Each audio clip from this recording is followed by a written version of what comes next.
tiende a mejorar con la actividad, tiende a empeorar con el reposo, se va a presentar con rigidez matinal de 30 minutos, ¿sí? El punto de corte, 30 minutos de la rigidez matinal para definirlo como inflamatorio.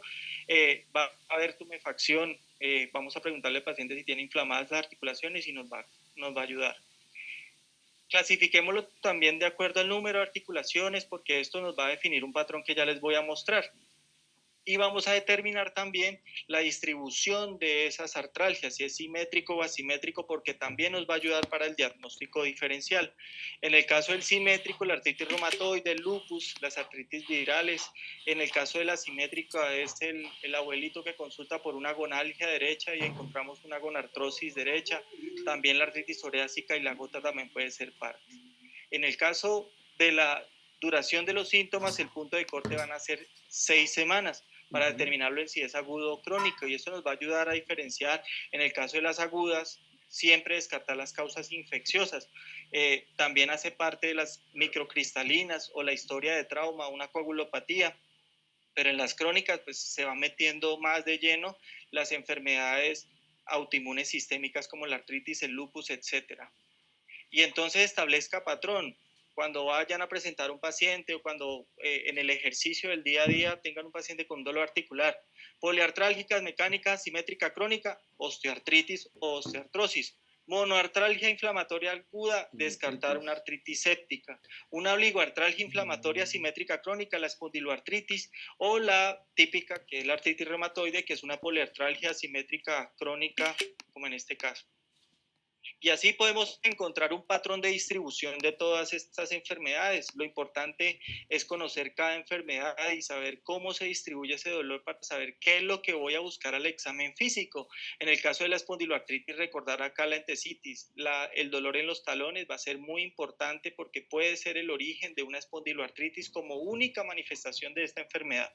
Entonces, en este caso, si el dolor es articular, mayor de 6 semanas, determinar si hay cambios de inflamatorios crónicos, en este caso, clasifíquelo de acuerdo al número de articulaciones, si es simétrico o asimétrico, y ahí vamos llegando al diagnóstico. Entonces, siempre traten de hacer ese ejercicio para poder diferenciar. Entonces, el dolor articular es un signo de alarma articular inflamatorio, un signo de alarma para enviarlo al reumatólogo. El dolor lumbar inflamatorio, como parte de todo este espectro de las espondiloartritis, tanto con manifestaciones articulares periféricas como las axiales, pues está la radiográfica, la no radiográfica. También destacar dentro de esta que existen otras manifestaciones de estas enfermedades y que puede ser el dolor lumbar inflamatorio es muy poco frecuente. Solo el 0.8% de los adultos en Estados Unidos sufren dolor lumbar inflamatorio, y de todos los dolores lumbares que en algún momento nos hemos quejado, pues solo el 6% va a ser dolor de origen inflamatorio. ¿Y cómo lo vamos a definir? Volviendo al tema de la parte articular, es un dolor lumbar que va a mejorar con la actividad, que va a empeorar con el reposo, va a haber rigidez matinal mayor a 30 minutos, es un dolor en un paciente menor de 40 años, es un dolor que lo va a despertar en la noche, y que característicamente puede haber esta característica, es el dolor alternante en glúteos, que nos puede ayudar a diferenciar respecto a un dolor lumbar mecánico. Suele mejorar con AINES, pero tenemos que saber también cuál es la dosis máxima de los AINES, porque si no mejora AINES es muy poco probable que sea un dolor lumbar inflamatorio. Ya existen criterios para diferenciar uno de otro y con sus valores de sensibilidad y especificidad. Lo importante acá es que se aprenda las características del dolor lumbar inflamatorio para poder discernirlo del dolor mecánico. Pero recordar que no todo es dolor lumbar para un espóndilo, porque alguna vez están presentes otras manifestaciones, y dentro de ellas está la uveitis anterior. Ojo ahí, porque el paciente lo pueden enviar desde oftalmología porque el ojo se puso rojo y tiene visión borrosa. Entonces, ¿cuáles son las otras manifestaciones de la espondiloartritis? Las artritis de miembros inferiores, oligoartritis o monoartritis de tobillos afectando miembros inferiores hasta en un 50%. Recordar acá este famoso dedo en salchicha, y vamos a ver los dedos con algunos signos de psoriasis, la dactilitis en un 20% en el caso de las espóndilos, o las talalgias, como les recordaba previamente, con cambios inflamatorios en el tendón de Aquiles, siendo el principal, pues se puede presentar hasta en un 60%. Y recordar que la entesis no es solo el tendón de Aquiles, que se puede presentar en todos estos sitios a nivel del cuerpo, pero que también puede ser el debut a nivel del ojo con una uveitis o una psoriasis, que esto ya es demasiadamente ruidoso en una consulta externa y pues obliga a que el dermatólogo le tome una biopsia o por solo clínica diga que es una psoriasis. En el caso del síndrome seco, pues tenemos los síntomas secos en ojo o a nivel de boca. Siempre recordar de que en ese paciente que requiere tomar alimentos con líquido, pues va a ser necesario aclarado descartar que sea un síndrome de Sjögren. Y recordar que también en esto hay que recordar unas causas que pueden ser por medicamentos que pueden producir serostomía, y dentro de esto recordar siempre los medicamentos psiquiátricos que pueden ser muy frecuentes. Entonces, trate de objetivizar los síntomas secos. Esto nos lo va a ayudar el oftalmólogo, pero pues también se puede hacer flujo salivar no estimulado. No es una técnica muy frecuentemente realizada por oftalmología, por reumatología. Pero el camino para llegar al síndrome de Sjögren, pues la biopsia de glándula salival menor o los anticuerpos anti-ROILA. Dentro de las manifestaciones de piel, algo que es muy diciente para poder aclarar una enfermedad autoinmune, y es un debut hasta en un 30%. Recordar que las dos principales van a ser el lupus y la dermatomiositis, produciendo unas lesiones, en el caso de la dermatomiositis, que pueden ser más violáceas, pero vamos a verlo en imágenes. Un rash malar que no pasa el surco nasogeniano y que lo respeta, es típico del lupus eritematoso sistémico acompañado de fotosensibilidad. Estas son parte de las manifestaciones agudas, pero las crónicas, característicamente en el lupus, suele dejar cicatrices, como lo estamos viendo acá. Ojo con la oreja, porque hay muchas manifestaciones que pueden ocurrir en el lupus discoide crónico o la alopecia como una causa de manifestación crónico, ¿sí?, de enfermedad, en este caso el lupus. La dermatomiositis, hoy vimos unas pápulas de Gottron y un signo de Gottron con un eritema en heliotropo y el signo del talpo es característico de esta enfermedad. No necesariamente ese paciente con dermatomiositis va a llegar con debilidad muscular proximal, sino que va a llegar con estas manifestaciones. Nunca olvidar la esclerosis sistémica con el Raynaud siendo muy característico. ¿Qué lo desencadena? ¿El frío o el estrés? Si no sabemos en la consulta, si el agua está muy fría, el de lavamanos del consultorio, pues podemos utilizarlo, y si no, que nos traiga la foto, que meta las manos al congelador para saber, y se tome la foto para saber si hay un fenómeno de Raynaud. Pero no solo es esto, las telangiectasias palmares, que es muy frecuente, las úlceras digitales o los dedos edematosos, que pueden ser todos fusiformes generalizados, y puede ser el signo de una esclerosis sistémica, que es muy frecuente. El síndrome antisintetasa, ¿cuántas veces no hemos visto estas manos que despigmentan y que creemos que es que simplemente son hongos, entre comillas? Pues no son hongos, son unas manos de mecánico que característicamente se asocian a una condición de las miopatías, que es el síndrome antisintetasa. Pero también existe, en vez de decir pie de mecánico, sería pie de senderista, así lo define la literatura médica. Y también son las mismas manifestaciones en la mano, pero pues en el pie, y que pueden hacer sospechar en un síndrome antisintetasa. En el síndrome de Sjögren, las vasculitis, y en el caso de la enfermedad de Still del adulto, como causa de fiebre de origen desconocido, este es el rash asalmonado que suelen presentar los pacientes con los episodios de fiebre. Pero nunca olvidar la psoriasis. La psoriasis, que no solo va a llegar con estas manifestaciones tan ruidosas, sino que va a ser con solo mirarle las uñas a los pacientes o buscar en cuero cabelludo, que a veces siempre está escondido. He hecho varios diagnósticos acerca de eso, porque el paciente consulta por una oligoartritis y uno va y busca cuero cabelludo y ahí se encuentra la placa. Termina con diagnóstico de psoriasis.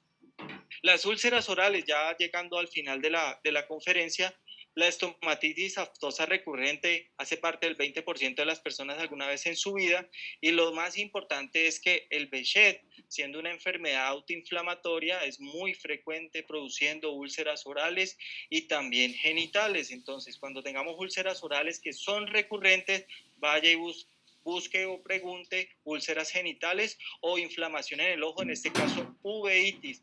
Y recordar pues de que este es todo el algoritmo que tiene que considerar para considerar una úlcera por BCG, que sea borde eritematoso, la base homogénea, que sea redonda, que la base de la úlcera sea de color como amarillo y que en caso de que no se presenten busque otras causas. Tips para diferenciar un Behçet respecto al lupus. Las del Behçet son dolorosas, profundas, pueden dejar cicatriz, se localizan en paladar blando, a diferencia de las del lupus que se localizan en el paladar duro y suelen ser un poco más indoloras, pero que también son muy frecuentes en el lupus. Y vamos a ver estas úlceras como en este caso, que cuando se tornan recurrentes, cuando más hay que pensar en BCD en la lengua, o pueden tener un aspecto más como herpetiforme, como lo vemos en la gráfica. Y recordar la triada: inflamación del ojo, úlceras orales, úlceras genitales. Nunca olvidar, porque esa es la triada. El diagnóstico de BCD es un diagnóstico muy clínico. ¿Cuándo considerar síndrome antifosfolípido como otra causa? Pues cuando hay muerte fetal obstétrica, muerte fetal o morbilidad obstétrica, cuando hay historia de trombosis sin un factor desencadenante.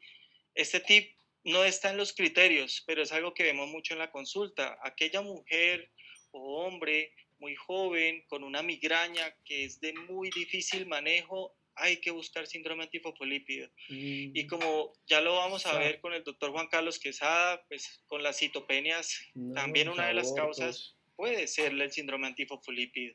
Nunca olvidar esta imagen. ¿Cuántas veces no hemos visto que cuando estamos por ahí en el frío, vemos que se forma una red, un patrón reticular, que lo podemos diferenciar en reticularis o racemosas de acuerdo a si los anillos están completamente cerrados o no están cerrados, porque esto puede ser un signo de síndrome antifosfolípido o inclusive de algunas vasculitis, en este caso la poliarteritis nodosa. Entonces, esto no es normal, siempre hay que buscar enfermedad autoinmune.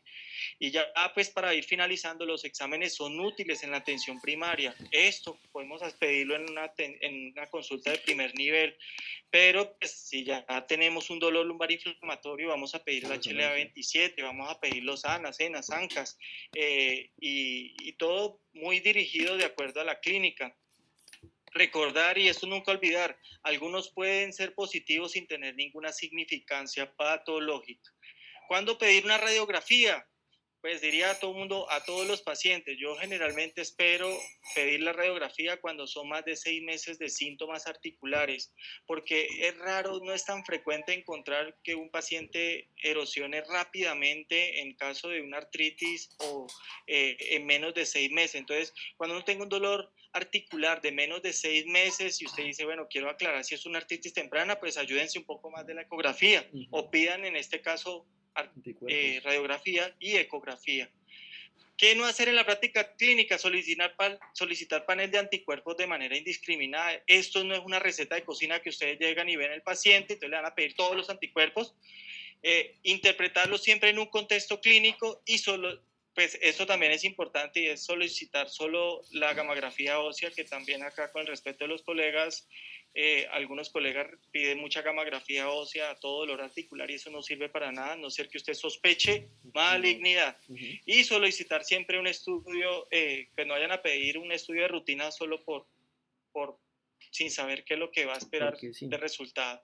Entonces, resumiendo, estos son todos los criterios para remitir al reumatólogo: dolor articular y lumbar inflamatorio, cefaleas con síntomas constitucionales, el ojo seco, la sospecha de vasculitis o cualquier paciente con una afectación orgánica severa en donde se hayan descartado causas infecciosas, metabólicas o tóxicas, pues siempre va a estar la enfermedad autoinmune como causa de todos estos síntomas o según criterio médico para que quiere que el médico reumatólogo le aclare su enfermedad. Entonces recuerden a He-Man, recuerden que todo podría ser enfermedad reumatológica hasta que se demuestre lo contrario. Muchas gracias.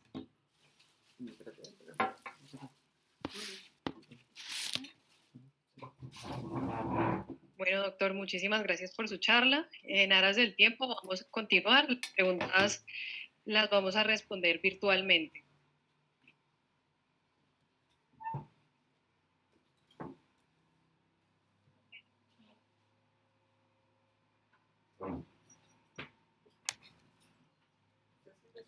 Anemias y trombocitopenias.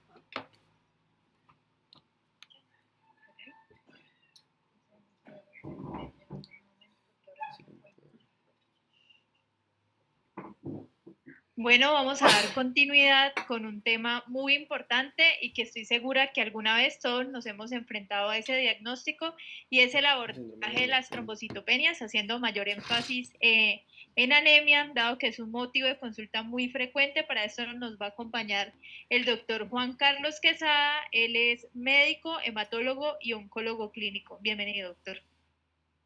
Gracias. Las sopitas, es barato el pollo, porque no.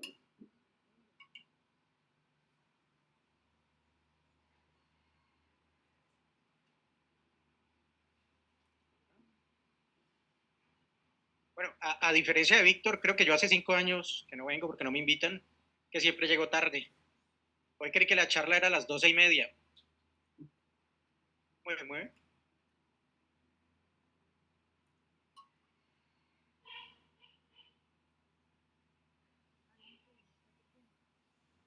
Cuando ya esté aquí, en este punto, y adelante, atrás.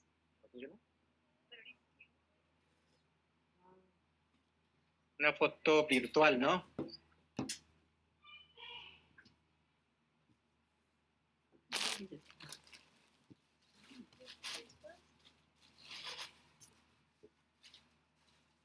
Un hemograma.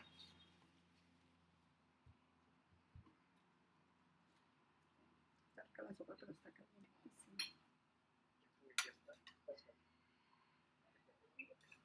Sí, súper. Bueno, vamos a intentar en estos 30 minutos aproximar solo como 2 hallazgos en el hemograma. La virtud de la hematología no son 10 o 15 enfermedades en 30 minutos, que bien lo tuvo difícil Víctor. Muchísimas gracias a los residentes de medicina interna y al doctor Alchi, porque algunas de las diapositivas que van a ver son autoría de él.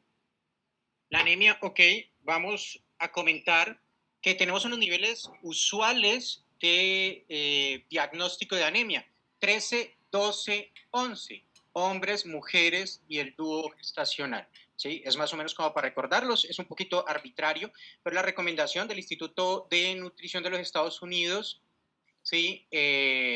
Pocos estudios para decir que esos son los niveles para nosotros los colombianos, o los caucanos, o los vallecaucanos, pero es más o menos lo que trazamos como línea arbitraria y es lo que seguimos. Por debajo de eso, vamos a considerar que el paciente se encuentra con anemia. Esto es un poquitito de dónde y cómo creamos los glóbulos rojos y las células de sangre durante toda la vida, empezando por el saco vitelino y terminando en los adultos, pues en la médula ósea, como bien lo conocemos. Nombrar al hígado, sí, porque en algunas de estas enfermedades donde hay proliferación mieloide, vamos a tener producción en el hígado, producción en otros sitios, como parte de ciertas enfermedades, solo como un dato curioso, porque no vamos a hacer referencia a eso. Y esto es como cómo se crean los eritrocitos, la vida media de ellos y cómo después de daños en las proteínas de membrana crean señales para que en el vaso, por medio de los macrófagos, sean retirados de circulación y así cumplan como su ciclo. Tomamos el hierro y algunas otras proteínas que nos sirven de ellos y recirculamos y aprovechamos estos materiales. Esta es como la línea de montaje de la eritropoyesis, ¿sí? Tenemos la célula madre. Esta célula madre podrá tomar su decisión de volverse parte de la línea eritroide o parte de los megacariocitos o volverse granulocitos. En este caso, este decidió ser un eritroide, como lo ven acá. Viene seguido de esto una fase de dependencia de la eritropoyetina, creo que he dicho eso hasta el cansancio, donde es exactamente la eritropoyetina la que causa como una regulación a la baja de receptores del Fas ligando y del trali, que son receptores que cuando se activan le dicen al eritroblasto: oye, tú no vas para ningún lado, ¿sí? Tú aquí te quedas. Y esa es la forma de controlar un poco la producción excesiva de glóbulos rojos, y es por eso que las eritroleucemias no son tan frecuentes, porque tienen un buen control y lo hacen así. El Fas ligando, cuando llega al Fas receptor de estos eritroblastos, le inducen apoptosis La eritropoyetina evita eso. ¿Cómo? Haciendo endocitosis del fast receptor. Eso logra, ¿sí?, hacer que tengamos más hemoglobina y más eritrocitos. Entonces, querido diario, hemos aprendido cómo funciona la eritropoyetina, ¿sí? Down regulation de los fast receptor, del TRALI, ¿sí?, y disminución en la producción de estos receptores. Luego de esto, bueno, soltamos el núcleo, se sueltan algunas partículas de RNA y terminamos en el reticulocito para que 2 días después madure y se vuelva un eritrocito listo para la circulación. Un poquito de la fisiología como para recordar, el estímulo de oxígeno o de hipoxia para producir más hemoglobina, la hepcidina, que es como quien limita el uso del hierro, es decir, entre más hepcidina, vamos a tener cerrada la puerta, que es la ferroportina, para poder dar este hierro a la nueva creación de eritrocitos. Y es por eso que los procesos inflamatorios, como bien Víctor lo mencionaba, entonces este poco de enfermedades bastante complejas y difíciles como de diagnosticar, van a presentar anemia, ¿no?, por este proceso inflamatorio continuo. Un poquito más del proceso inflamatorio que nos puede confundir cuando pedimos ferritina y pensamos que la ferritina está en 200 o un poquitito más y de pronto el paciente sí está ferropénico. Entonces, ojo que los pacientes inflamados, los pacientes que maneja Víctor, podrían tener ferropenia y esta ferritina estar elevada precisamente por este proceso inflamatorio. En cuanto a anemia crónica, ¿por qué los pacientes producen anemia? Pues nada, desbalance, ¿no? Viven 110, 120 días, pues los eritros de esta persona con anemia o viven menos o tienen un pobre reemplazo, ¿sí?, de los eritrocitos que van saliendo, o las dos cosas. Esto es como en general el resumen del por qué un paciente presenta anemia y nos vamos a enfocar un poquitico en cómo hago yo para que el paciente con anemia llegue más o menos a una situación contenta por su médico de saber qué es lo que le está pasando y qué lo está causando. Manifestaciones y signos clínicos, cansancio, ahogo, de pronto palpitaciones y disnea pues con el movimiento. Algunos síntomas que podrían darnos o inferirnos etiologías, como la pica en el déficit de hierro, como las alteraciones neurológicas en los déficits de vitamina B2, de ácido fólico, de B6, y la coloración amarilla de la piel o las mucosas, que bien podrían hacer pensar en la degradación de los pigmentos del glóbulo rojo cuando estamos teniendo destrucción o hemólisis. Aquí tenemos pues que nuestra mayor ayuda para el diagnóstico de esto será un hemograma. Repetir el hemograma será una de las estrategias para estar seguros de que el paciente tiene anemia. Ver sus reticulocitos, el conteo de leucos, las plaquetas y siempre un frotis de sangre periférica. A veces cuando nos consultan por anemia de hospitalización, casi siempre, a veces lo único que el paciente no tiene son los reticulocitos y el frotis de sangre periférico. Me es un poco difícil a mí pensar cómo enfocar el paciente si no tengo estas dos cosas. Se va quedando uno un poco corto para poder llegar al diagnóstico un poco más rápido. Entonces, es frecuente que lleguemos a pedir los reticulocitos y el extendido de sangre periférica porque realmente no estaban. Probabilidades de cómo enfoco yo el paciente que tiene anemia. Veo un hemograma y el paciente tiene afectación de sus otras líneas, que es como este primer grupo o este patrón de compromiso de otras líneas. Las otras líneas pueden estar con citopenias o estar proliferativas. Entonces, así yo tendremos pacientes con anemia y otras citopenias o anemia y proliferación de otras líneas. Pero también podemos tener el paciente con un hemograma que no tiene alteración de las otras líneas. Y ahí es donde los reticulocitos y el extendido de sangre periférica también nos ayudarán. Porque vamos a decir, anemia que no tiene afectación de otras líneas, los reticulocitos están altos, los reticulocitos están bajos. Y un cuarto grupo, que es estos pacientes con anemia que son diagnosticados desde niño, sobreviven y los vemos nosotros como adultos con anemia. Casi siempre son hemólisis o todas estas enfermedades con variantes génicas que alteran la producción del glóbulo rojo. Ok, más o menos es esto. Un paciente con anemia, claramente, volúmenes normales, ¿sí? Pero en este caso tiene 7.200 leucocitos con una distribución aceptablemente normal y unas plaquetas normales. Miren que este es un tipo de paciente con anemia, donde aunque tiene anemia, sus otras líneas están normales. ¿Qué hago yo? ¿Cómo están los reticulocitos? ¿Están altos? ¿Están bajos? Pero este es otro tipo de paciente, el que tiene leucopenia. Ujú. ¿Sí? Este paciente vamos a Neutropenia. enfocarlo de un poquito diferente. O está el paciente que por el contrario tiene leucocitosis y o trombocitosis. ¿Sí me siguen? Entonces, anemia sin otra alteración de línea, retículos. Anemia con alteración de las otras líneas celulares, bien sea hacia citosis o hacia citopenia, vamos a enfocarlo diferente. Y es más o menos esto lo que plantea el artículo y es como yo hago en la práctica médica para poder acercar la causa de esta anemia, y es pacientes que tienen anemia ¿no? y tiene disminución de otras líneas, pues la primera pregunta que siempre se van a hacer es ¿cómo está el vaso? ¿Sí? ¿El vaso está grande o no está grande? ¿O el paciente es hepatópata conocido? ¿Sí? Si eso es así, pues vamos a pensar y vamos a acusar al vaso de estas citopenias, ¿de acuerdo? Bien, es función del vaso, ¿sí? Aquí lo ven. Librar al sistema de células que no funcionen bien, pero el aumento... este es el que ya estaba un poco loquillo, ¿no? Es decir, aumenta la función del vaso, ahí me hizo falta, aumenta la función del vaso, lo normal es que él nos saque de circulación células que ya han tenido su vida media, que no funcionan bien o que morfológicamente están anormales, él las saca, pero este ya está un poco alterado, sacando células buenas, células malas. Eso pasa cuando tenemos esplenismo de alguna forma, y más o menos encontramos esplenismo de 3 causas.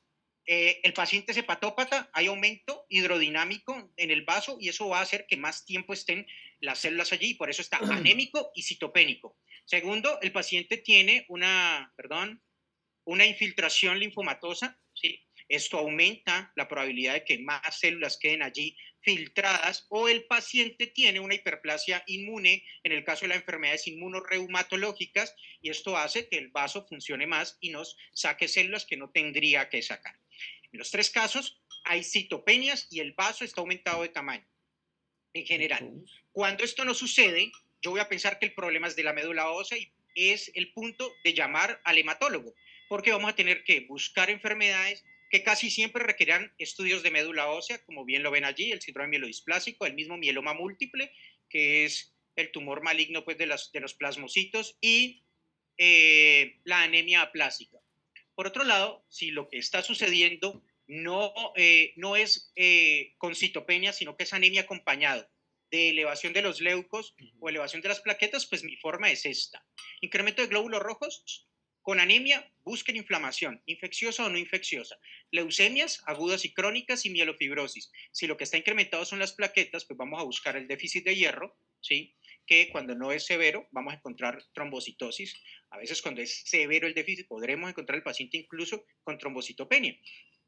Y otras enfermedades como las mielofibrosis o la enfermedad mieloproliferativas podrían dar este patrón de anemia con trombocitosis o incluso anemia con leucocitosis. ¿Ok? Este es este gran grupo. Cuando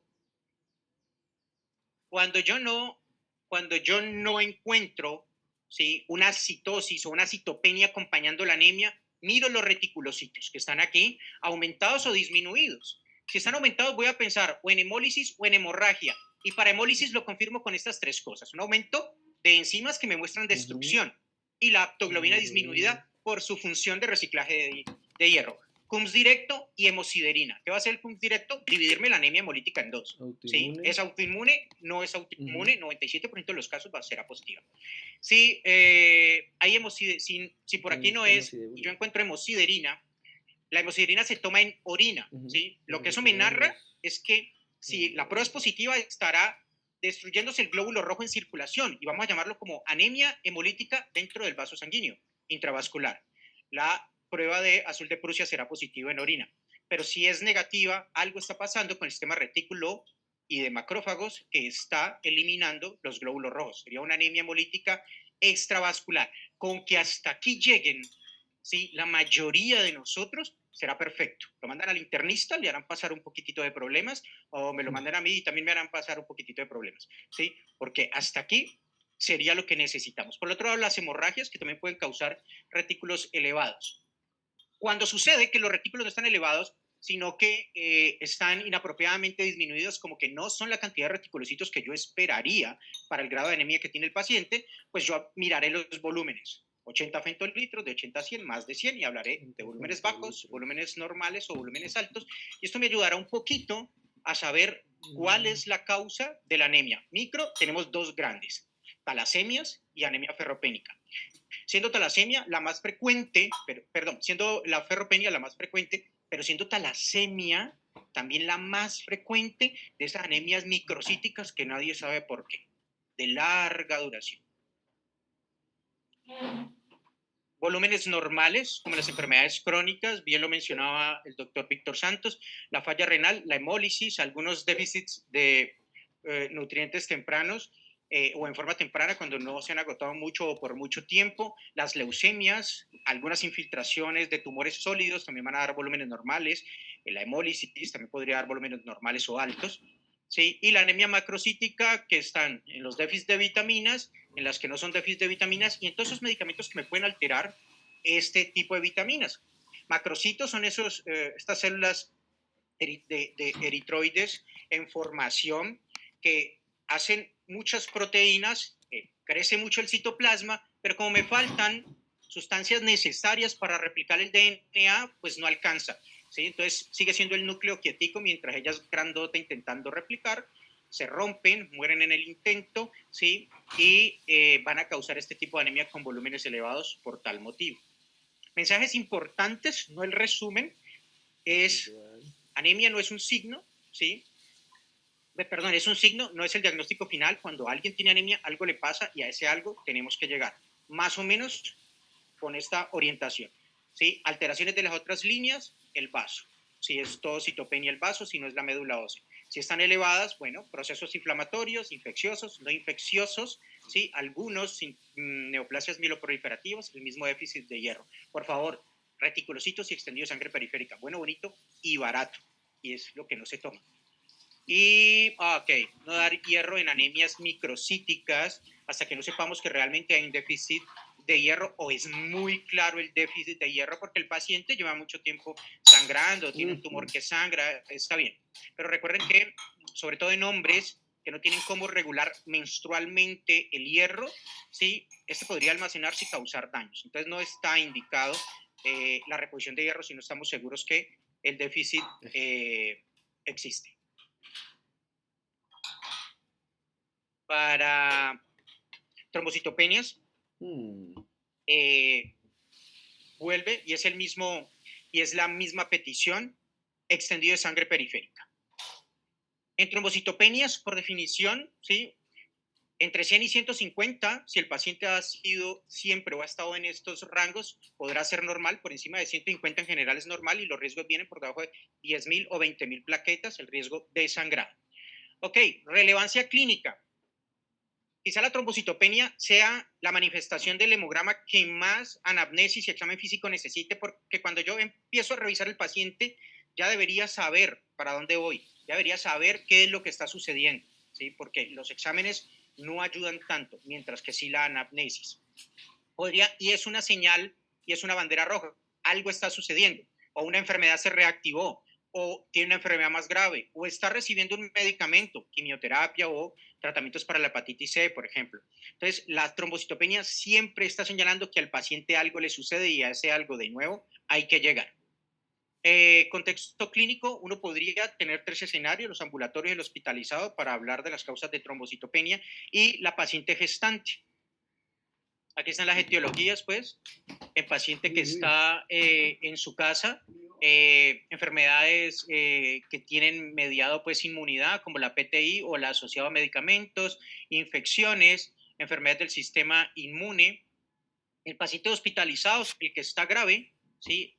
Paciente que ha sido manejado o que está internado por problemas cardíacos, y las embarazadas. Son como los 3 escenarios a tener en cuenta. Aquí está toda la historia clínica que deberíamos aproximar, los antecedentes, cómo es la instauración y cómo son las características en el tiempo de la trombocitopenia, qué otras enfermedades tiene, si está o no en embarazo, si ha viajado a algunos sitios que podrían darnos riesgos a infecciones que causen trombocitopenia como el dengue, como el paludismo, factores de riesgo para algunas infecciones virales como el VIH, la hepatitis B o C que podrían manifestar, algunos alimentos o bebidas, ¿sí? Como la tónica, por ejemplo, y cuál es el historial de sangrado del paciente, el examen físico, buscando si hay anomalías de ganglios del sistema hepatoesplénico y si hay episodios de sangrado o presencia de sangrado mucocutáneo, si hay sangrados a nivel articular, que va a variar un poquitico la causa, ¿sí? Normalmente los sangrados mucocutáneos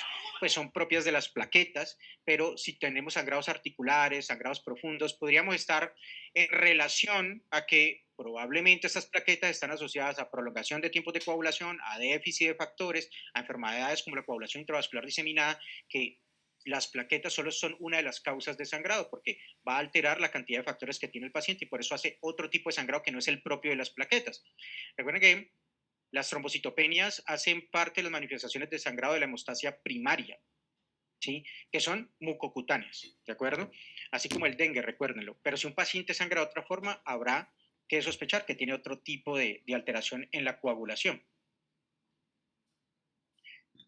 En trombocitopenia, examine el extendido de sangre periférica, esté seguro que el paciente sí tiene trombocitopenia, repitiendo el hemograma en un tubo con anticoagulante diferente al EDTA, vea el extendido, sepa que sí es una trombocitopenia real y ahí pase al extendido de sangre periférica nuevamente a ver si algo del extendido de sangre periférica puede orientarte a lo que le está pasando al paciente, ¿sí? Bien porque encuentren esquistocitos, ¿sí? Que van a estar narrándote, ¿sí? Una muy probable microangiopatía trombótica, que son enfermedades muy graves. Los pacientes con anemia hemolítica o los pacientes con trombocitopenia, como lo ven allí, sí, que tienen esquistocitos, tendrán que ser casi siempre internados prontamente, porque están narrando enfermedades que destruyen los glóbulos rojos a partir de hacer microtrombos en la microcirculación, así como el caos de esta autopista, y los pacientes deterioran rápidamente y fallecen. Entonces, un gran tip y recuerdo es que siempre los esquistocitos tendrán que dar como una señal de alarma en el extendido de sangre periférica para que este paciente que vemos sea estudiado prontamente. Parte de esas enfermedades pues son la púrpura trombocitopénica trombótica, el síndrome hemolítico urémico, la coagulación intravascular diseminada, la preeclampsia, el GEL, el síndrome tifosfolípido catastrófico, el VIH, la emergencia hipertensiva. Todas estas enfermedades que vienen narrado, todas son graves. Y parte de las manifestaciones serán trombocitopenia, anemia hemolítica, ¿sí? Y esquistocitos en el extendido de sangre periférica. ¿Cómo completamos el estudio? LDH, bilirrubinas, aptoglobina, PT-PTT, el dímero D y el fibrinógeno. Van a ser los estudios que vamos a tener de la mano casi siempre en el paciente con trombocitopenia, en general. Y mucho más cuando esta trombocitopenia, pues estamos pensando que sea por una microangiopatía trombótica. Si bien encontramos en el extendido blastos, ¿sí? Lo ven aquí todos monótonos, el pseudopelger o dacriocitos, pues vamos a pensar que el problema, ¿sí? Está en médula ósea y este paciente, ¿sí? Requerirá un aspirado y una biopsia de médula ósea con prontitud. Entonces, hasta aquí, dos extendidos de sangre periférica de pacientes diferentes que implican con urgencia una hospitalización y una valoración por hematología. Si tenemos microesferocitos, ¿sí? O aglutinaciones, vamos a pensar en enfermedades autoinmunes. Microesferocitos son un poco más pequeños que los esferocitos, que son parte de otras enfermedades. Cuando el glóbulo rojo con sus antígenos y autoanticuerpos pasa cerca del macrófago, pues el macrófago lo engullirá. Si no lo logra, sino que lo lastima, pues él puede cerrar su membrana y ya no quedará con esta morfología de disco, sino que quedará como una bolita. Esos son los microesferocitos y por eso los microesferocitos en el extendido tendrán que hacer pensar en enfermedades autoinmunes. ¿Okay? Linfocitos atípicos o granulaciones tóxicas en los neutrófilos, considerar infecciones virales o infecciosas y haremos los estudios propios de este tipo de enfermedad. Y la trombocitopenia aislada, que es un gran capítulo de enfermedades, que es donde el paciente lo único que tiene como manifestación en general y en el hemograma es trombocitopenia, ¿sí? Lo más frecuente de esto es la trombocitopenia primaria inmune, ¿sí? Y la trombocitopenia asociada a fármacos. La trombocitopenia inmune asociada a fármacos. Aquí está. Son Son las dos más frecuentes. Habrán otras, estas infecciones y las gestacionales. Como algoritmo, entonces, vea el frotis de sangre periférica. Mire qué alteraciones, esta es muy parecida a lo que ya les he presentado, ¿sí? Si las plaquetas son grandes, vamos a pensar en alteraciones congénitas en general, ¿sí? Si hay alteraciones en los neutrófilos, ¿sí? Como el pseudo-Pelger-Wett, vamos a pensar en enfermedades de médula ósea como el síndrome mielodisplásico, si hay granulaciones tóxicas en infecciones, linfocitos atípicos virales, o algunas inclusiones otras que hablan de macrotrombocitopenias, enfermedades un poquito más raras. Si lo que hay es alteraciones con dacriocitos, con esquistocitos o fragmentos de glóbulos rojos, recuérdenlo, urgente. Microesferocitos, dacriocitos más, eritrocitos, en general. Como un resumen un poco más esquemático de lo que hemos hablado.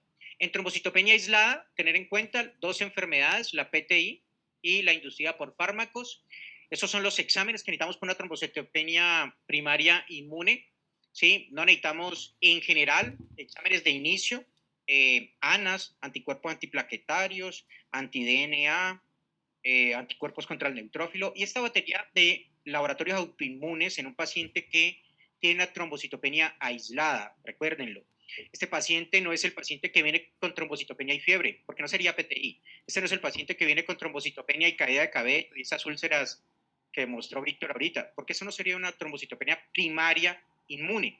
Este no es el paciente que viene ictérico y con trombocitopenia. No, el paciente con trombocitopenia primaria inmune, excepto por el brote petequial y por las plaquetas bajas, no tiene otra manifestación en su hemograma ni en su clínica.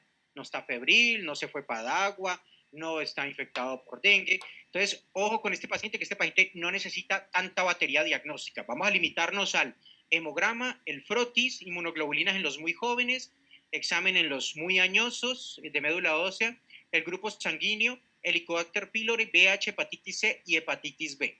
Estos serían los básicos, 8. Yo no digo que en algún momento, ¿sí?, no requieran estudios, además, buscando una enfermedad autoinmune. Pero en ese momento del diagnóstico, no. Vale con una anamnesis, un buen examen físico, y estos exámenes, por no decir, este paciente tiene trombocitopenia primaria inmune y empezar un tratamiento. La trombocitopenia inducida por fármacos, que es una trombocitopenia inmune, pero que está asociada a epítopes que han reconocido a ciertos medicamentos y los cuales llevan a trombocitopenia, a veces eventos trombóticos como las trombocitopenias que están asociadas a heparinas. Aquí funciona como que lo sospecho, está el fármaco que me lo causa, antibióticos como los betalactámicos, anticrisis, se suspende y el paciente mejora. Y voy estudiando que no tenga otras causas. Estas son las trombocitopenias inducidas por fármacos. En el paciente hospitalizado, ¿sí?, vamos a hablar de fármacos, pero como la heparina. Este es como el cuadro diagnóstico de las 4T. Lo consiguen facilito en Google, ¿sí? Ese ISTH, las 4T o HIT, le ponen y lo van a llenar. Viene calculadora y te va a dar el indicio de que puedes estar ante una trombocitopenia inducida por heparina, suspender la heparina, ¿sí? Puede presentarse con eventos trombóticos y buscar una forma alternativa de tromboprofilaxis o de anticoagulación. La coagulación intravascular diseminada, también tenemos un score para poderlo diagnosticar y lo conseguimos también en el ISTH, que va a hablar del conteo de plaquetas, de cómo está el dímero D, cómo está el PT, cómo está el fibrinógeno, y esto nos va a aproximar al diagnóstico de CID. Recuerden que el tratamiento de CID es la causa de la CID, el trauma, la infección, la alteración de, gracias, las alteraciones gestacionales de fin de embarazo, como la preeclampsia, como los abrupcios de placenta, también los pueden dar. Trombocitopenia en pacientes cardíacos, que casi siempre pues, está asociado a los medicamentos que usan, el tirofiban, los inhibidores de la glicoproteína 2B3A, ¿sí? Y es propio de estos pacientes cuando salen de bomba, por ejemplo, o cuando están con todos estos antiagregantes, sospechar que esa es la causa. Del paciente en cuidado intensivo, similar. El paciente en cuidado intensivo puede tener un montón de causas, eso lo hace fácil, sí, porque dices es multietiológico, pero hay que investigar bien cuál creemos que sea la más probable, casi siempre su proceso infeccioso, que está asociado a CID. Y las trombocitopenias del embarazo, que la gran mayoría son trombocitopenias dilucionales, ¿sí? En las gestantes en segundo y tercer trimestre, 70% de ellos no hacen trombocitopenias severas, ¿sí? Casi no hay complicaciones en ellas, pero también tenemos algún porcentaje de pacientes que no es despreciable, que son estos trastornos hipertensivos del embarazo proteinúricos que causan estas alteraciones hepáticas y de la coagulación. Y un poco más raro, pero que no hay que olvidarlo, en el primer trimestre quizá, la trombocitopenia primaria inmune. Mensajes importantes, creo que son un montón. Gustavo, meta el kefir. Ok, cualquier cosa te puede dar trombocitopenia, ¿sí? Busca, por favor, la causa de la trombocitopenia, no lo pases por alto, no creas que el paciente se va a recuperar solo, los niños sí, los adultos no tanto, ¿sí? El reconocimiento de que el paciente tiene una trombocitopenia y que necesito buscar la causa para corregirla es un punto vital en estos casos. Recordar que el frotis de sangre periférica es la forma en que vamos a hacer la aproximación diagnóstica, que en los pacientes las causas comunes de trombocitopenia aislada son la trombocitopenia primaria inmune, con 8 exámenes para diagnóstico y un buen examen físico y una buena anamnesis, y el que está asociado a medicamentos. El embarazo, lo más frecuente es este dilucional por la trombocitogenia gestacional. En los hospitalizados críticos pueden ser un montón de causas, medicamentos, infecciones, la bomba del cardíaco, en pacientes, y los aspirados de médula ósea y biopsia, vamos a hacerlo cuando el hematólogo lo diga, ¿sí? Que, bueno, realmente es el paciente que se presenta con pancitopenia, ¿sí? Casi siempre van a aspirar de médula ósea y no le he encontrado la etiología, o el paciente que tiene trombocitopenia, él lo he estudiado juicioso y no sé qué tiene, ¿sí? Porque muchos de estos pacientes rápidamente habría que caer en que no vayan a tener un proceso leucémico, aunque el extendido de sangre periférica pues te dará cuenta un poquito de ese tipo de leucocitos, tipo blastos, como estas células malignas. Pues, oye, muchísimas gracias. Gracias por estar acá.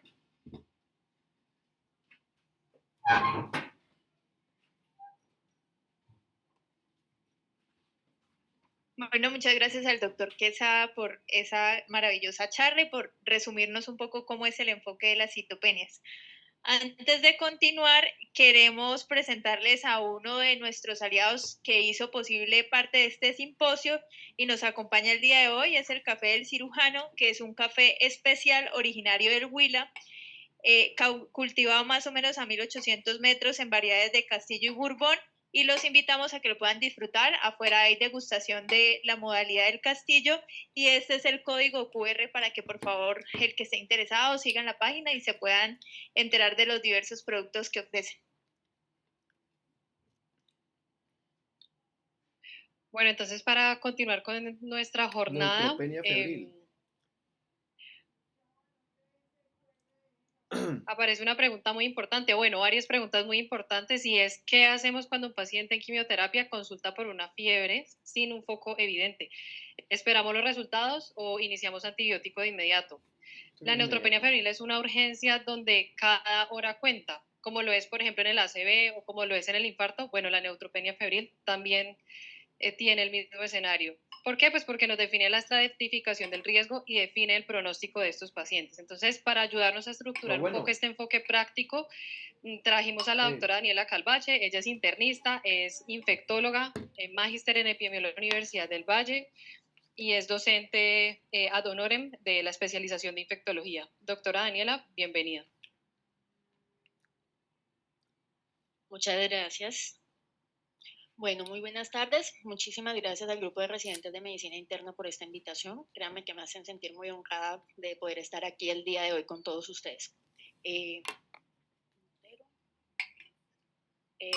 Perfecto. Bueno, el primer mensaje que quiero que ustedes tengan en cuenta es que la neutropenia febril, como bien lo acaba de decir Daniela, es una emergencia oncológica. Es uno de los mensajes que quiero que tengan más presente a lo largo de esta presentación, porque el tiempo de respuesta de reconocimiento y de respuesta que nosotros tengamos ante esta emergencia va a determinar la supervivencia del paciente. Pero primero lo que tenemos que saber es qué es neutropenia febril, cuál es la definición de neutropenia febril. Se define como una temperatura oral única de 38.3 grados o 38 grados sostenida durante al menos una hora, asociada a la disminución del conteo total de neutrófilos menor a 50 células, o cuando hay una caída esperada de los neutrófilos menor de esta cantidad en las próximas 48 horas en el paciente que ha sido sometido a un proceso de quimioterapia citotóxica. Otra definición que tenemos que tener en cuenta es la neutropenia febril, perdón, la neutropenia profunda, en la cual los neutrófilos son menores a 100 células. Con respecto a la epidemiología, tenemos que tener en cuenta que la tasa de neutropenia febril va a variar dependiendo del tipo de enfermedad oncológica a la que nos estemos enfrentando. Va a ser mucho más frecuente en las leucemias agudas y en los pacientes que son sometidos a trasplante de médula ósea, y menos febril en los pacientes que, que tienen tumores sólidos. La mortalidad también va a variar en función pues, del tipo de patología oncológica que estemos enfrentando, pudiendo ser tan variable desde el 2.6 hasta el 50% de los pacientes. Y en este orden de ideas, la terapia empírica va a ser determinante para que podamos alcanzar pues, el mínimo de la mortalidad posible en estos pacientes. Entonces, ¿qué es lo que sucede? Cuando se hace la infusión de quimioterapia citotóxica, va a haber un doble impacto. El primer impacto va a ser a nivel de la médula ósea, donde va a haber mielotoxicidad, que en parte es lo que se busca para poder hacer el control de la patología oncológica que se está tratando. Pero esto va a ser acompañado con la disminución progresiva del conteo de neutrófilos, que va a alcanzar su nadir entre el día 7 y el día 14, convirtiéndose este periodo en el periodo de riesgo mayor para la presentación de procesos infecciosos. Así también, en forma paralela, la quimioterapia citotóxica va a causar daño a nivel del epitelio gastrointestinal, ocasionando la ruptura de estas células gastrointestinales, causando mucositis, translocación bacteriana y la migración de estas bacterias al torrente sanguíneo, ocasionando, en ausencia de una respuesta inmune adecuada por presencia de la neutropenia, un proceso infeccioso silente en el que por lo general no hay respuesta inflamatoria elevada, y en el que el único signo que podamos tener de infección sea la presentación de fiebre. Dentro de los factores predisponentes tenemos varios. Los primeros son las características del paciente, siendo la población más vulnerable los adultos mayores de 65 años y los pacientes menores de 5 años. Los pacientes con deterioro de su grado funcional, medido con una escala de Koch mayor a 2, malnutrición, comorbilidades múltiples. Pacientes que tengan disfunción orgánica de algún tipo, falla renal, falla hepática, cirrosis o la presencia de un catéter venoso central. Como les mencioné previamente, pues el diagnóstico oncológico de base va a estar muy involucrado en este proceso, más riesgo para los pacientes que tienen leucemias agudas, linfomas de alto grado, el riesgo intermedio para sarcomas, linfoma no Hodgkin, y el menor riesgo para los tumores de órgano sólido. También va a ser muy importante en este contexto conocer el estado de la enfermedad del paciente. Un paciente que no tiene su enfermedad oncológica en remisión, pues va a tener un mayor riesgo de neutropenia febril. Otro factor que tenemos que tener muy en cuenta es cuál es el tipo de quimioterapia que se le está administrando al paciente. En ese orden de ideas, cuando un paciente va a ser sometido a un trasplante de médula ósea, se somete a algo que se llama un protocolo de acondicionamiento. ¿Sí? Que lo que se busca con esto es barrer todas esas células que hay en la médula ósea para crear el ambiente ideal para que se pueda realizar el trasplante. Para eso se utilizan una serie de medicamentos que son los agentes alquilantes, que se asocian con un 62 a 98% de posibilidades de presentar neutropenia febril. Las dosis altas de citarabina o anticiclinas también se involucran pues, en alta medida a la presentación de neutropenia febril, y pueden ocasionar mucositis grado 2 o 3, que como ya vimos forman la base de la fisiopatología de la neutropenia febril. Dentro de las nuevas terapias tenemos venetoclax, azacitidina, que pueden causar pues, hasta un 40% de las presentaciones. Las nuevas CAR-T-cells, estas terapias tan novedosas, son responsables hasta un 63% de las neutropenias febriles. Los anticuerpos biespecíficos y con mucha menor frecuencia los inhibidores de los checkpoints. Entonces, ¿cómo se presenta la neutropenia febril en estos pacientes? Pueden haber 3 síndromes clínicos básicos. La primera es cuando hay una infección microbiológicamente identificada, es decir, encontramos un microorganismo que está causando un proceso infeccioso. Dentro de estas, las bacteriemias van a ser pues los síndromes clínicos más frecuentemente encontrados. La otra es, bueno, no tenemos un síndrome clínico microbiológico, pero tenemos un síndrome clínico microbiológico, pero tenemos la identificación de un síndrome clínico, por ejemplo, una neumonía, una infección de tejidos blandos. Ese es otro tipo de presentación. Y por último, si no tenemos microorganismo y no tenemos la identificación de un foco clínicamente evidente, vamos a hablar de una fiebre de origen desconocido. Es muy importante saber cómo ha sido la evolución de los patógenos a lo largo del tiempo involucrados en neutropenia febril.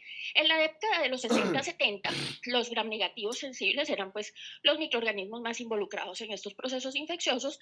Ya con el advenimiento de las unidades de cuidado intensivo en las décadas de los 80-90, el mayor uso de dispositivos invasivos intravasculares hizo que cambiara la epidemiología, que los gram positivos tuvieran un papel más contundente en esta etiología.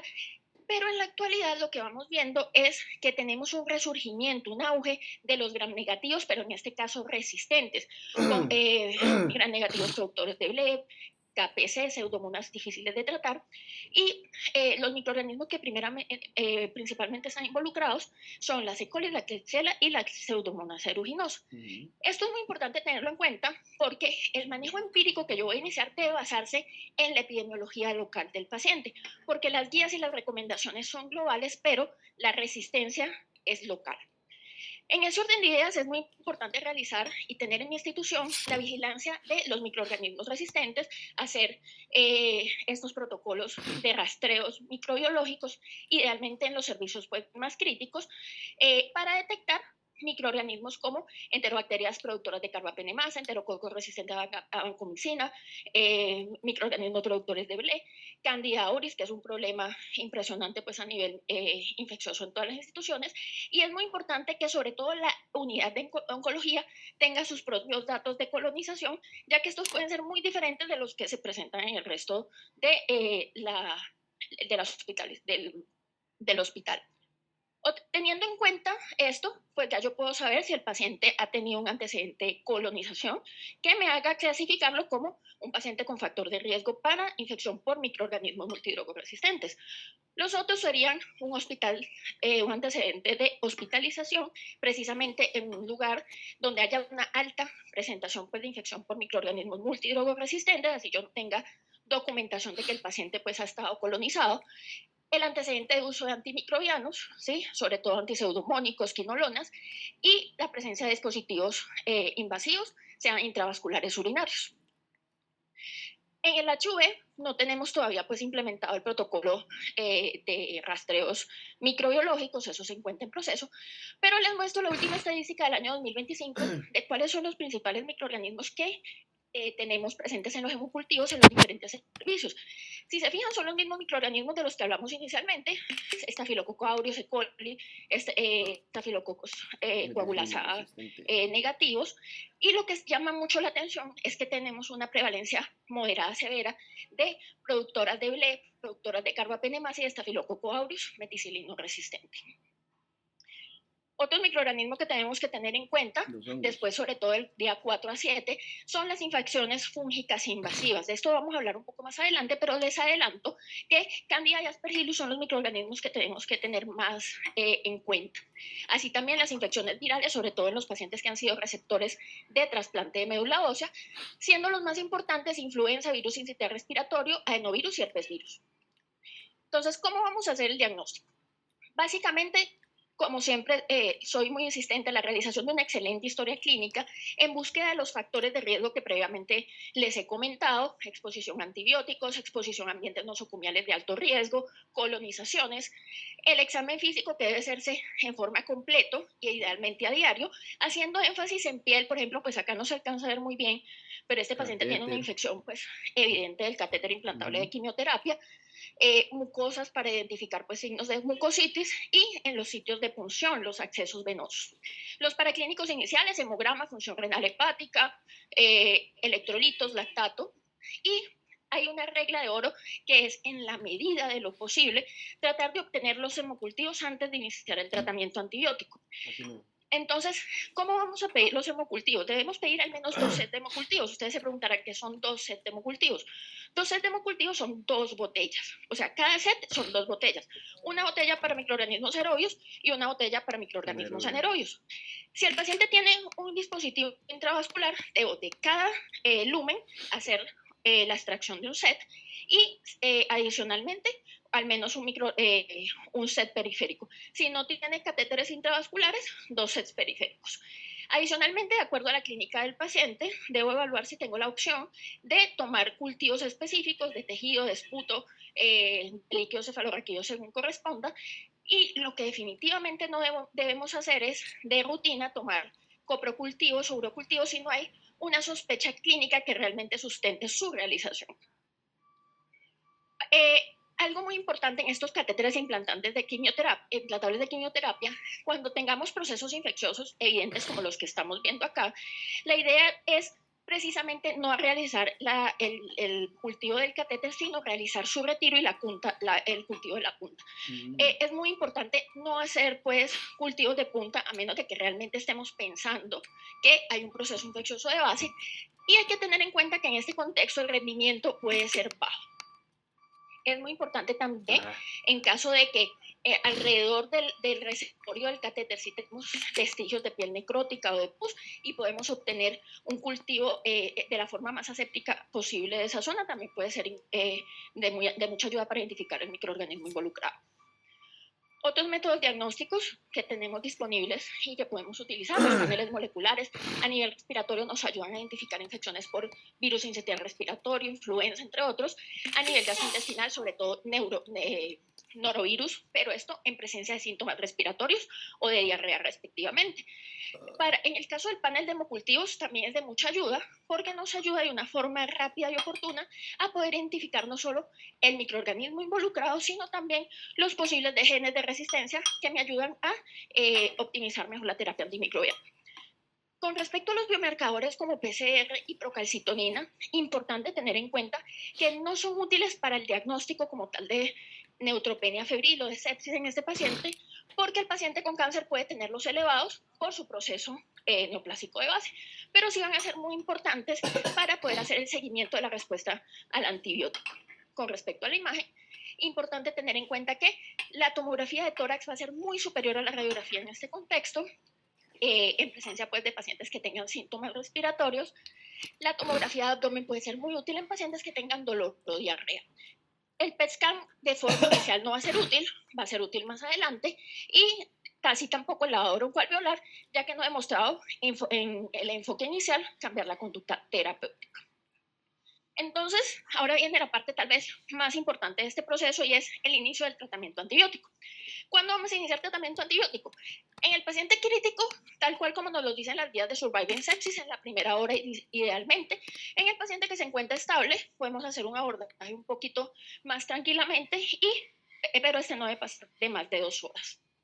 Entonces, antes de yo iniciarle un antibiótico a un paciente, siempre soy muy insistente que tenemos que preguntar y saber si este paciente presenta alergias y hacer el desetiquetado de las alergias. ¿Cómo lo hacemos? Tenemos 2 herramientas muy sencillas. En caso de penicilinas o de sulfas, se aplican exactamente igual, son el sulfas y el penfas. Y lo que hacemos es hacer una serie de preguntas a la cual le asignamos pues un score de riesgo y eso nos permite saber cuál es la decisión que vamos a tomar. Estas preguntas son si en los últimos 5 años o menos ha presentado la supuesta reacción alérgica, si ha presentado anafilaxia o angioedema, si ha presentado reacciones adversas cutáneas o si el tratamiento realmente es requerido. Considerar siempre que en casos de que este score sea positivo para alergia a la penicilina y necesitemos iniciar cefalosporinas, la reactividad cruzada es solamente menor al 2%, por lo cual podríamos considerar el uso de las cefalosporinas en este contexto, a menos de que nos digan que el paciente ha tenido una reacción cutánea grave. Entonces, ¿cómo hacemos la interpretación de esto? Aplica también para el sulfas. Si el score es de 0, es candidato al inicio del tratamiento, podemos decir que el riesgo es muy bajo. Si el score es de 1 o 2, podemos hacer una prueba de provocación oral. Para el caso de las penicilinas, con 250 miligramos de amoxicilina. Para el caso de trimestoprim, una dosis de 80 a 400, y esperar y observar al paciente al menos 60 minutos. En caso de que el score sea mayor de 3, derivar inmediatamente a alergología y buscar otra opción terapéutica. Entonces, ahora sí, pasamos a la parte de estratificación del riesgo. ¿Por qué es importante estratificar el riesgo? Porque esto me va a definir el escenario y el tipo de antibiótico que voy a dar. Les menciono solamente el FENS score. Este no lo vamos a usar ya cuando el paciente presenta el proceso de neutropenia febril, pero es importante que lo tengamos en cuenta antes de iniciar la quimioterapia. Los que sí van a ser muy útiles en este escenario en particular son el MAX Score, es la escala mejor validada, tanto en tumores sólidos como hemato-oncológicos, y cuando tiene un total de 26 puntos, cuando el score es mayor a 21 indica bajo riesgo. Pero se ha visto que a veces puede subclasificar más los pacientes que están estables, y en ese orden de ideas se ha encontrado un score alternativo, que es el CISNA Score, que es ideal únicamente validado en pacientes con tumores sólidos y es ideal y preferido en el servicio de urgencias. El que realmente no nos sirve y está, pues idealmente no debemos usar porque es menor al max score en pacientes neutropénicos, es el QSOFA. Bueno, entonces, habiendo tenido ya todo esto claro, ¿cómo certificamos el riesgo? Paciente de alto riesgo, el paciente que tiene una neutropenia profunda, con el que esperamos que la neutropenia esperada sea mayor a 7 días, paciente con un max score menor a 21, un CIS intermedio o alto, paciente con inestabilidad hemodinámica, con mucositis severa, con comorbilidades o que tiene un foco infeccioso claramente identificado. Este paciente, ingreso hospitalario. Paciente de bajo riesgo, paciente que tenga neutropenia esperada menor a 7 días, max score mayor a 21, cisne bajo, estable hemodinámicamente, tolerando vía oral y sin comorbilidades. A este paciente lo voy a, véanme bien como dice acá, candidato. No le voy a dar manejo ambulatorio inmediato, es candidato. ¿Por qué? Porque debe cumplir otros criterios de seguridad para yo poder estar tranquila y segura que le puedo dar manejo ambulatorio. ¿Cuáles son esos criterios? Que tenga una distancia de su residencia menor a 1 hora, cuidado disponible, un cuidador disponible 24/7 con teléfono y acceso a transporte, y que no tenga historial de mala adherencia. Adicionalmente, tengo que tener una infraestructura institucional adecuada que me permita un acceso a un personal entrenado 24/7, que haya un hospital donde el paciente pueda ir en caso de algún signo de alarma, hacerse exámenes, que cuente con un laboratorio rápido y con protocolos de manejo claros. Entonces, si este paciente cumple con todo esto, podemos decir que lo podemos manejar en forma ambulatoria. ¿Por qué? Porque el manejo ambulatorio, como lo pueden ver acá, ha demostrado ser seguro, ha demostrado además que tiene un impacto económico porque disminuye el tiempo de estancia hospitalaria y adicionalmente impacta positivamente en la calidad de vida del paciente. ¿Qué tratamiento antibiótico le voy a dar a este paciente? Entonces, muy fácil, un tratamiento antiseudomónico, ciprofloxacina 750 miligramos cada 12 horas. Esto en el paciente que no recibe profilaxis para ciprofloxacina, lo menciono porque en nuestro medio pues no está indicado hacerlo, con levofloxacina, perdón, y amoxicilina clavulanato. En caso de alergia a la penicilina, cambiamos la amoxicilina clavulanato por clindamicina. Y es muy importante que observemos a este paciente al menos 4 a 24 horas, y si no sucede alguna novedad, podemos darle manejo ambulatorio. Una vez en casa, el paciente debe adquirir los compromisos, que son la vigilancia de su temperatura 3 a 4 veces al día y el reporte obligatorio de síntomas si llega a presentar alguna novedad o si llega a presentar fiebre.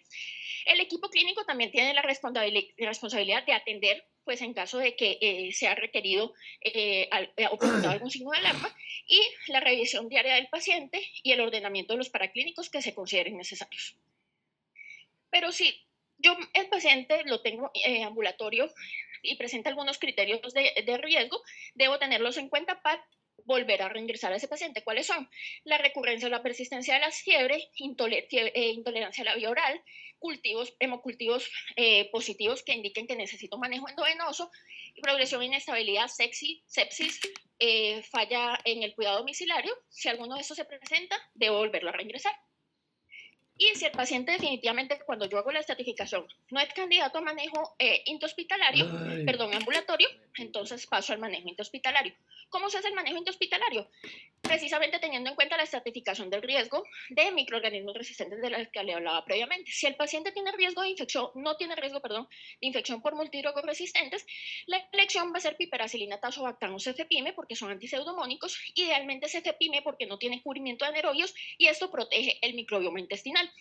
En caso de que tenga riesgo de BLE, iniciaríamos con un carbapenémico y si no tengo acceso al carbapenémico puedo utilizar alguna de estas opciones, pero añadiendo gentamicina, aunque la evidencia de esto es bastante mala. Si está colonizado por productores de carbapenemasa, lo ideal es llamar a infectología y definir si este paciente es candidato a inicio de ceftazidime-avibactam con o sin azona, dependiendo de la sospecha o no de metalobetalactamasas. Importante, la infusión de antibióticos betalactámicos, idealmente extendida en 4 horas, para cumplir con el índice de eficacia clínica de tiempo sobre la mica. Entonces, uno de los dilemas es, ¿cuándo vamos a iniciar vancomicina?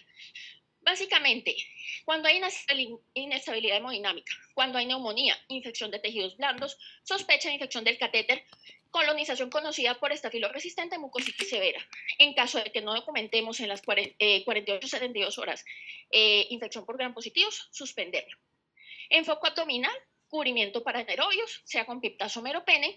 Si estoy con cefepime, añadir metronidazol. Y enfoco pulmonar, pensar cubrimiento para atípicos con acitromicina o oxiciclina y considerar si voy a hacer el lavado alveolar.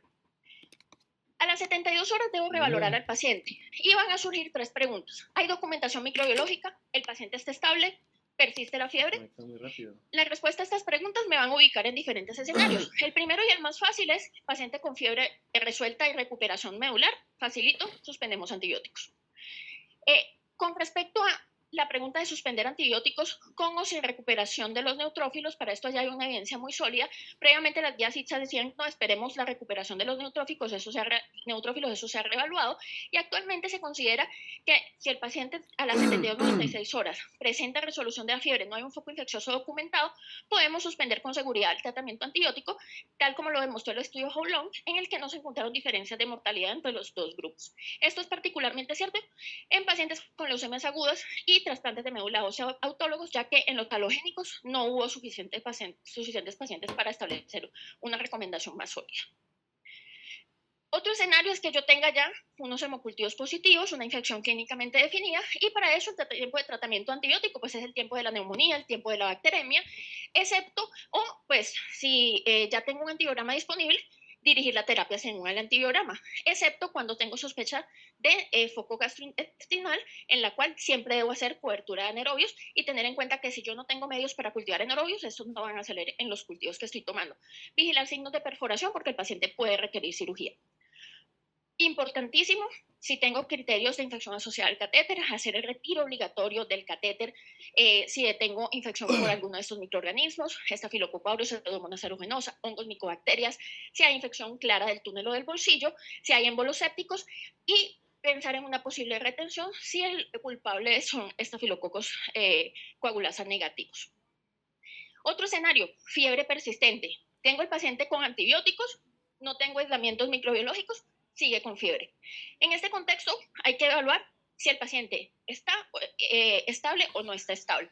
Si el paciente está inestable, sin duda hay que aumentar la cobertura para gram negativos resistentes y posiblemente plantear para gram positivos, pero si el paciente está estable, tengo que contener mis ganas de escalar el tratamiento antibiótico y lo que debo hacer es ir un poquito más allá, no añadir vancomicina a menos de que haya una indicación, y aquí sí voy a pensar en la infección fúngica invasiva.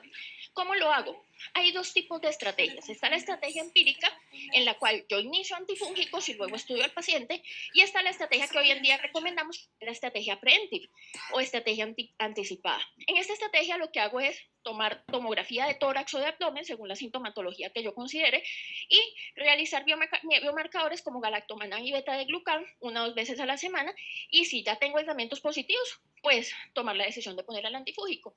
En la tomografía, la ausencia del signo de oclusión vascular, como van a ver acá, esto es un nódulo en el que, como pueden ver, pues pinta muy bien la rama vascular.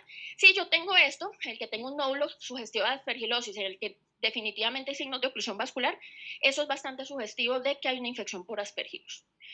Importante tener en cuenta, en este escenario ya 4 o 7 días después, tener en cuenta que si bien el TAC de tórax es el estándar mínimo, como se los mencioné al inicio, el PET scan ha demostrado ser superior a la tomografía convencional en este momento para detectar infecciones fúngicas y extrapulmonares.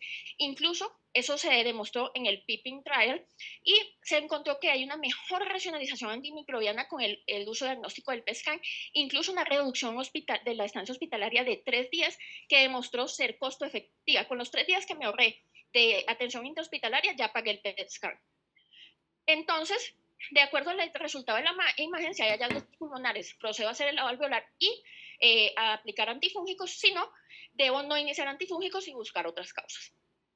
Otro escenario que puedo encontrar es la bacteriemia eruptiva, es decir, tengo al paciente con antibióticos y aún así me está presentando hemocultivos positivos.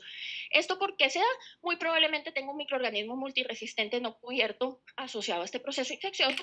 En este contexto, comentar con infecciosas, ver si aumentamos el espectro antibiótico y considerar la administración de cubrimiento para gram positivos. Otro escenario, la fiebre recurrente, es decir, el paciente resolvió su cuadro febril y 48 horas después vuelve y presenta fiebre. En este contexto, vuelvo a reiniciar el proceso, nuevamente antibiótico, terapia empírica, hemocultivos, todo lo que ya hemos visto, y también debo empezarme a plantear, bueno, ¿será que esta fiebre es de origen infeccioso? ¿Qué puede estar sucediendo? Fiebre asociada a fármacos, hay muchos quimioterapéuticos que ocasionan fiebre, enfermedad de injerto contra huésped y procesos trombóticos asociados. Si yo documento que hay una causa de fiebre no infecciosa, inmediatamente suspender antibióticos. Considerar siempre la etiología viral. Si tengo documentación o al menos sospecha de que haya una infección por influenza, siempre realizar tratamiento con oseltamivir. El tratamiento para virus sincitial respiratorio no está indicado y pues tampoco lo tenemos, entonces por ahora no pensar en eso. Medidas de control de infecciones, esto rapidito, si el paciente no está infectado, presión positiva, idealmente, si el paciente está infectado, presión negativa. Ese sería ahí el razonamiento. Lavado de manos, indispensable con estos pacientes oncológicos, restricciones biológicas, lo que ya les había hablado de los aislamientos, nada de flores, nada de plantas, no le lleven a su abuelita que tiene neutropenia febril unas maticas, una flor, porque les pueden estar causando por una infección por aspergillus, comida bien cocida, nada de carnes frías, nada de vegetales crudos, de ensaladita, ¿sí? Y bueno, y en una diapositiva les dejo los puntos más importantes de todo lo que les acabo de comentar. Espero haber aclarado sus dudas y que les haya gustado para que me vuelvan a invitar. Muchas gracias.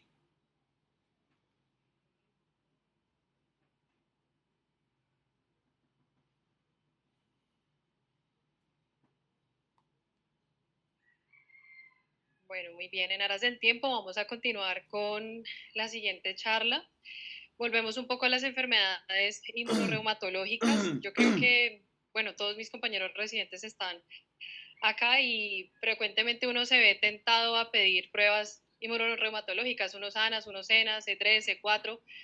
Muchas veces uno no sabe qué tiene el paciente, las pide y después se queda sin poder interpretar, genera ansiedad innecesaria en el paciente. Es por eso que hoy invitamos al doctor David del Castillo. Él es médico de la Universidad del Valle, es internista y es reumatólogo del Hospital Universitario 12 de Octubre. Él nos va a ilustrar un poco sobre cómo hacer esta interpretación de las pruebas reumatológicas. Doctor, adelante. Gracias, doctora. Buenas tardes. No sé quién hizo la programación que les pone al final de la tarde una linda charla de inmunología. Bueno, vamos a hablar un poco. Las enfermedades autoinmunes para nadie es un secreto, están aumentando. No sabemos si siempre han estado allí. Las diagnosticamos más porque ahora las conocemos, tenemos mejores pruebas, la epigenética, todos los cambios posttranslacionales seguramente tienen implicación, pero no cabe duda que gran parte de ese aumento es porque ahora las conocemos más y las podemos diagnosticar más. Tanto órgano específicas como autoinmunes sistémicas como asociadas al HLA, todas, unas con más pendiente que otra, pero todas van en aumento. Pero la prevalencia de los ANAS, pues si yo diagnostico más enfermedades, pues los ANAS, la prevalencia va a estar también aumentada, la presencia de ANAS positivos. Eso sí, también está aumentando la presencia de ANAS positivos en pacientes que no tienen enfermedades autoinmunes. ¿Cuál es la razón de eso?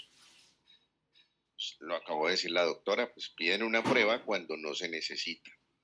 Esa es la única explicación por la cual yo me doy cuenta que los ANAS están aumentando en pacientes que no tienen enfermedad autoinmune. Recuerde que las enfermedades autoinmunes casi todas son enfermedades de alto costo. Escoja la que usted quiera. Todos los tratamientos, dejando de un lado esteroides y metotrexate, todos nos vamos a tratamientos bastante costosos. Están la artritis reumatoide, por ejemplo, gasta más dinero en Colombia que la atención de todas las enfermedades cardiovasculares. Solamente la artritis reumatoide, ¿sí? De manejo ambulatorio. Entonces, por eso es muy importante que aprendamos a cuándo pedir la prueba. Los ANAS, recuerden que los ANAS, ese nombre erróneo que se maneja desde 1948, porque significa anticuerpos antinucleares, pues porque inicialmente era contra algunos antígenos, o sea, proteínas del núcleo, pero hoy en día el término ANAS va más allá, porque yo también puedo tener ANAS reactivos contra antígenos del citoplasma, incluso contra algunos de las membranas. Mire todo lo que ha avanzado. Las técnicas han cambiado ya desde el 2002, ya se leen en laboratorios especializados los ANAS por IFI, pues se leen primero por una inteligencia artificial y ya luego lo que usted va a hacer la validación del patrón y cada vez será pues la manera correcta de hacerlo. Pero eso no cambia. La máquina lo puede leer muy bien, interpretar muy bien, pero clínicamente es más complicado interpretar una prueba cuando no se debió solicitar. Entonces, miremos esta gráfica que es una gráfica clásica. Desde el inicio de la prueba, aquí tenemos la probabilidad pretest de que la prueba me sirva para algo. Cuando era para lupus y se pedía por reumatología, la utilidad era muy grande. A medida que la prueba de ANAS la vamos pidiendo para más enfermedades, se generaliza. La prueba degenera. No es que lo pidan degenerados, bueno, uno que otro. Pero al degenerar la prueba quiere decir que pierde sus características para las cuales fue creada. ¿Sí? Y la única razón por la cual usted ve que va perdiendo el uso, va perdiendo su utilidad es que usted las pide cuando no debe pedirlas. ¿Vale? Es la única razón. Cuando se restringe a un entorno más especializado, que uno está pues familiarizado con los signos y síntomas de su enfermedad, pues las pruebas van a ser mucho más útiles. ¿Por qué? Pues porque todavía pensamos que las pruebas de autoinmunidad son pruebas de cribado, ninguna es así. Ustedes ven pruebas de cribado, citología vaginal, sangre oculta en heces. Los quinquenios todavía se hacen otras pruebas, las pruebas de hemoglobina, pero en ninguna parte hay ninguna prueba de autoinmunidad sistémica para cribado de enfermedad, pero parece que en Colombia sí. Entonces, miremos este ejemplo. La probabilidad pretest de que los ANAS me sirvan para algo si se lo pido a una mujer joven que fue a consulta con pérdida de cabello y poliartralgias es muy baja. Pero estoy seguro que si va una mujer joven con artralgias, he dicho artralgias, no artralgias inflamatorias, con artralgias, va a la consulta de cualquier médico y le dice que además se le está cayendo el cabello, le piden unos ANAS. Yo creo que sería la primera prueba que se le viene a la cabeza a la mayoría de las personas. Y claro, y como salga positivo, que recuerden que una cosa es autoinmunidad y otra es enfermedad autoinmune. Todos tenemos en algún momento de la vida fenómenos de autoinmunidad que son normales y se requieren. Pero si esa misma paciente, que sigue siendo la mujer joven con estas características, lo que tenía eran unas artralgias inflamatorias, que solamente las sé con la clínica, si tiene un RAS malar, o sea, un exantema fotosensible malar, la utilidad de esa prueba va a ser muy alta. Simplemente miren los números. Sí me va a servir y no me va a confundir. Entonces, volvemos a lo mismo. ¿Qué es lo más importante, la prueba o la clínica? La clínica, de hecho, en reumatología muchas veces hemos tratado de sacar criterios de derivación a reumatología que sean solamente clínicos. ¿Alguien de aquí sabe cuánto valen unos ANAS, unos ENAS, un factor reumatoide, unos anticuerpos anticitrulina? Bastante costosos. Vamos a ver, este artículo es de hace 5 años. Mire, los costos asociados, pues, medidos en un país civilizado, cuando la prueba es inapropiada, pues prácticamente la mitad. La mitad. Y ahora, estos son miles de dólares, ¿no? Ahora, pongan eso a pesos colombianos que pagamos todos por el sistema de salud. Mire, recuerden que lo oscuro es el costo inapropiado. Si ustedes ven, volver a pedir ANAS está en barra oscura. ¿Qué quiere decir eso? Que prácticamente la totalidad de las veces que usted repite unos ANAS está botando el dinero porque no le va a aportar nada. Y está medido. Y la gente aún felices, parece que el tratamiento es pedir ANAS. Porque no ve pacientes cada año, a veces es simplemente porque le cambian DPS, entonces no, aquí tiene que empezar de nuevo, otras veces porque no nos leemos la historia clínica, u otras veces es porque no sabemos. Miren, no solamente ANAS, los anti-DNA, los ENAS, factor reumatoide, HLA-B27, todos es un gran costo. Alguna vez me dijo uno de los internos en una clase, pero doctor, eso es ahora porque si bien no sirve como prueba de cribado, más adelante usted le pide los ANAS y luego le pide un estudio genético y ahí es donde está el riesgo. Eso salió el año pasado. Pacientes asintomáticos con ANAS negativos, asintomáticos con ANAS positivos, estudios genéticos. La producción de ANAS no está asociada con un riesgo genético relativo, o sea que no por ningún lado, o sea, no.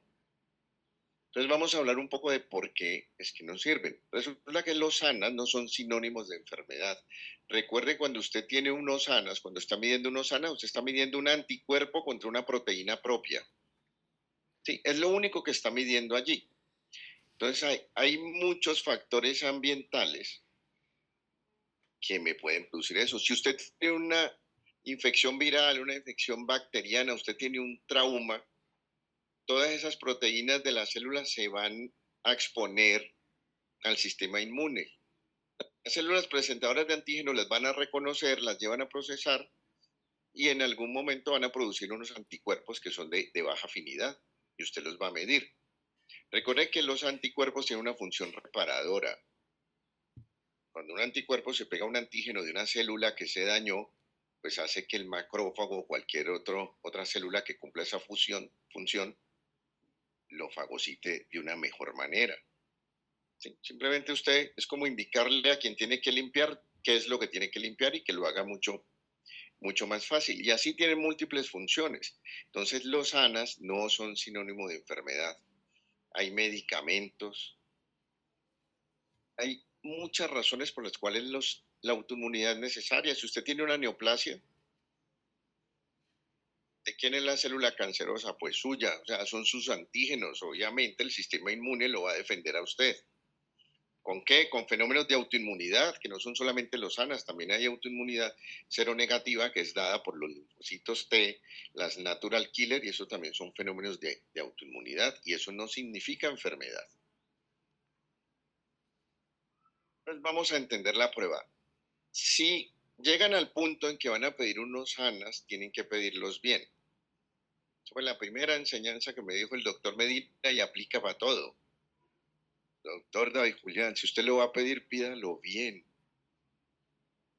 Aplica para todo. Siempre le pregunto a los internos, siempre, o sea, llevo un montón de años dando la misma clase y les pregunto si los ANAS los piden automatizados o manuales y siempre me contestan automatizados. Manuales. Y no se rían, que les digo, ¿quién les dijo? Me dijo los residentes. Esos de allá me dijeron que fueron ustedes. Y muchas veces lo que es peor, que no, que fue el docente. Entonces, ¿por qué se piden manuales? Porque los ANAS manuales, o sea, por inmunofluorescencia indirecta, entonces yo tengo que buscar anticuerpos contra antígenos propios. Pero como la secuencia de las proteínas humanas es la misma entre los humanos, pues ¿qué tengo? Tengo una célula F2 que es con la cual se deben hacer los ANAS. Si usted le informa en unos ANAS, por IFI el sustrato no es una célula F2, no está estandarizado. Sí, porque las células CEP2000 se utilizan cuando yo quiero potenciar la respuesta al RO, pero es una bobada gastarme plata en eso cuando puedo pedir un anti-RO. Sí, o sea, no. Células CEP2 es la única manera en la cual ustedes pueden aceptar que unos ANAS estén bien hechos. ¿Por qué? Pues porque esa célula tiene un núcleo grande y tiene un montón de antígenos de todo tipo. Entonces yo le pongo allí, a través de una pipeta, el suero del paciente donde yo espero o creo o supongo que hay anticuerpos contra esas proteínas, espero que se fijen, luego lavo y luego le pongo otro anticuerpo que reconoce la fracción FC, que es común a toda la inmunoglobulina G, y lo marco con una fluoresceína para poderlo ver al microscopio. ¿Sí? Entonces, esos anticuerpos que se quedan allí pegados, pues yo los puedo ver en el microscopio. Si no se queda pegado ninguno cuando lavo, pues yo no voy a ver nada, obviamente. ¿Por qué? Pues porque el suero de ese paciente no tenía ningún anticuerpo contra una proteína o un antígeno propio. Recuerden, siempre que en inmunología hablamos de antígeno, hablamos de proteínas.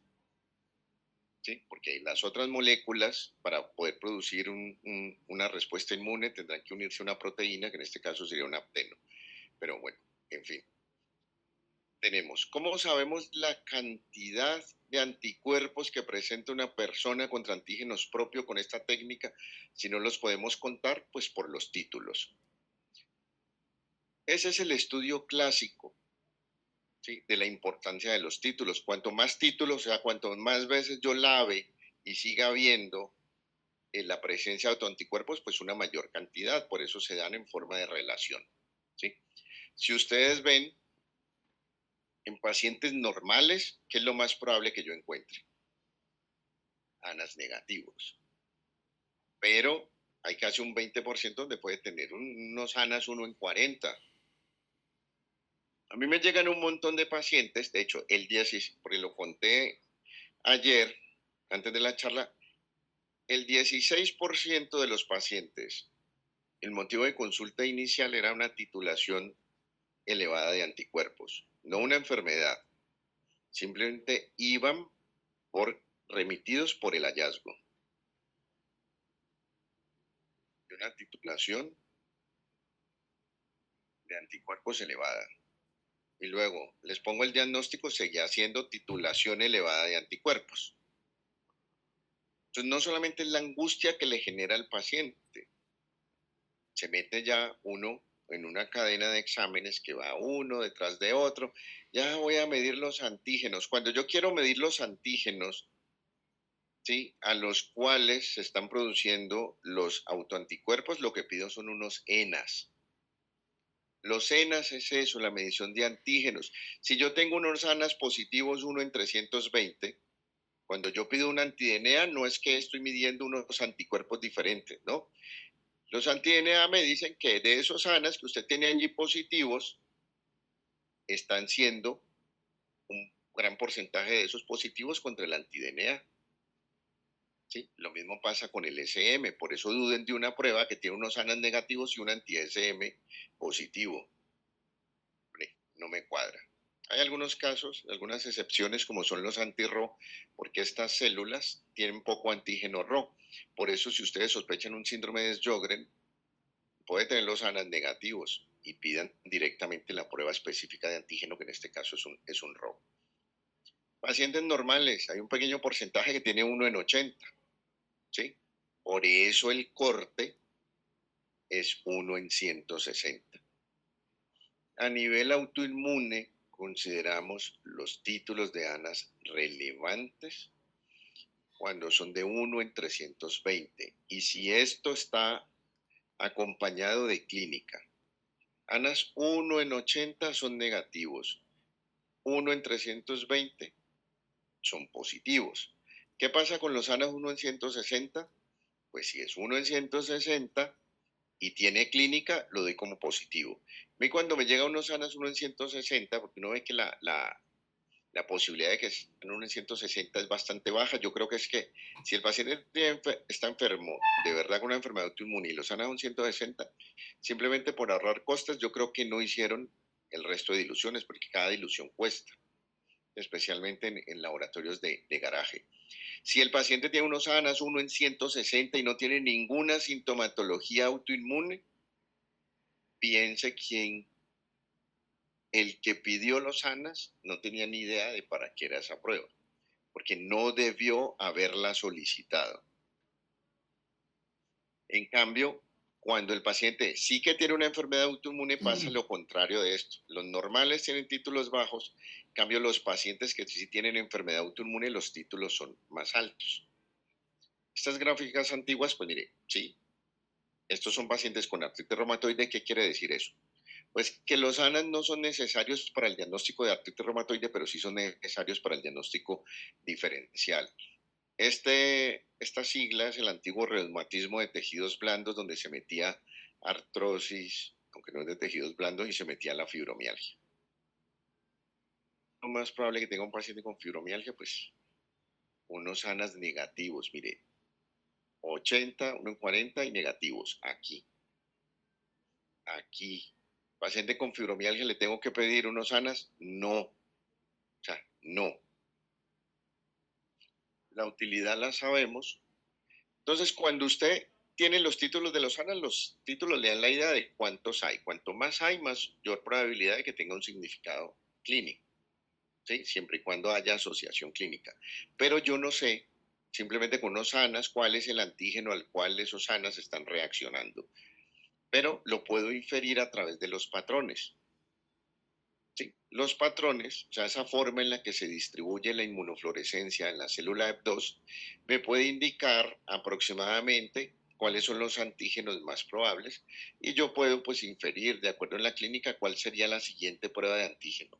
Entonces, si yo pienso que el paciente le sale unos ANAS, un patrón AC3 que es anticentrómero, es un patrón de esclerodermia, pues yo pediré antígenos propios y específicos de la esclerodermia, no voy a pedir antígenos específicos de otra cosa, ¿sí? Porque este me está sugiriendo que lo que hay es allí una esclerodermia. Los mismos, ustedes, esto no se lo tienen que aprender, lo único que tienen que hacer, descargan la aplicación de Anna Patters, o busquen Anna Patters, vayan a la página y desde allá hay un acceso para descargar la aplicación. Entonces, cuando a ustedes les lleguen un informe, los patrones en autoinmunidad hoy en día se informan con esta sigla, pues anticuerpos anticelulares, no antinucleares. Entonces, ustedes ponen el número y allí en la aplicación simplemente les dice cuáles son los antígenos asociados, les dice cuáles son las enfermedades asociadas. Recuerde que esto es después de que usted ha pedido la prueba como debe ser. No es que voy a pedir la prueba para ver qué sale, entonces ahí ya el estudio. ¿Sí? Porque está demostrado que no sirve. Este anticuerpo que corresponde a ese antígeno que corresponde a este patrón AC2, que es el moteado fino denso, que se parece mucho al moteado fino, o AC4, o granular fino, que es el que se suele ver en enfermedades autoinmunes como el lupus, este es muy parecido, y el paciente que tenga ese patrón relacionado con este antígeno, así tenga unos ANAS, uno en 10.000, el paciente lo más probable es que no tenga enfermedad autoinmune. O sea, que es más frecuente encontrar ese patrón en pacientes que no tienen enfermedad autoinmune. ¿Por qué decimos que no solicitarlos como ANAS automatizados? Porque los ANAS automatizados lo único que hacen es igual que las pruebas para medir los ENAS, son ensayos de fase sólida donde usted pone aquí, en lugar de poner un montón de antígenos, suele poner uno. Y cuando usted pide ANAS automatizados, la nueva EPS, por ejemplo, pone 4. Y a usted nunca le informa, mire, los antígenos que yo puse allí fueron SM, un RO, un ribosomal P, ¿no? Nunca, negativos. Resulta que usted está asumiendo como ANAS negativos una prueba donde le midieron 4 antígenos, o sea, le hicieron 4 ENAS. Recuerden que en ENAS es todo anticuerpo contra una proteína celular, no solamente los 4 que aparecen allí en los CUPS del Plan Básico de Salud a los cuales estamos acostumbrados. ¿Hasta ahí tienen alguna pregunta? Pues ya lo estoy convenciendo de por qué no lo van a pedir, ¿cierto? Porque, claro, se dice, no, ¿cómo interpretar los ANAS? Primero aprenda que si usted lo pidió bien, es muy fácil la interpretación, porque usted ya la pides para confirmar o para ayudar o mejorar el rendimiento diagnóstico de lo que usted está pensando. Mire, ¿qué hicieron aquí? Que si es necesario volver a repetir la prueba, ya les mostré que no. No. Si usted tiene unos ANAS negativos en un paciente que no tiene clínica, ¿para qué se la va a repetir en un año?